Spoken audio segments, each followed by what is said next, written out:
जैसे गुरुजी मैं ये जानना चाहता हूँ, जैसे यहाँ पे दुख या सुख है संसार में?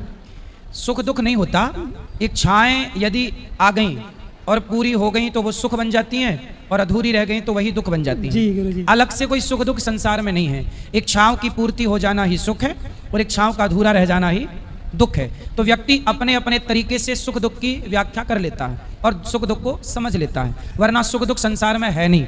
व्यक्ति अपनी सिचुएशन के हिसाब से क्रिएट कर लेता है। जैसे गुरुजी गीता में जैसे बताया है, निर्माण अमोहा जित दोष संगा अध्यात्म नित्या बिनवृत्त कामा द्वंद्वैर विमुक्ता सुख दुख संगे गच्छन्त मूढ़ा पद्मं व्यम तत्। यदि अगर हम गीता के हिसाब से ऐसे चलें तो मुझे लगता है ना तो दुख है संसार में, ना सुख है। बिल्कुल। ना तो कोई बड़ा इंसान है, ना कोई छोटा इंसान है, कोई परेशान नहीं है, सब सुखी है, पूरा संसार सुखी है। गीता के हिसाब से चलने लग जाएं तो हर घर बैकुंठ ना हो जाए, हर घर ना। जैसे गुरुजी भगवान कहते हैं ब्रह्मभूता प्रसन्नात्मा न सोचति न कांक्षति समा सर्वेषु भूतेषु मद भक्तिम लभते परम। जो भगवान के शरण में आ जाता है फिर उसका कोई द्वंद्व रहता ही नहीं, कोई परेशानी रहती ही नहीं। ये जो प्रश्न लोग करते हैं कि मैं इनसे परेशान हूँ, मैं उनसे परेशान हूँ, तो इसका मतलब क्या है कि मतलब वो सत्संग नहीं करते। सही है। अगर वो सत्संग करें, नियमित रूप से कथाएं सुने, तो मुझे लगता है दुख है ही नहीं संसार में, ना दुख है ना सुख है। अब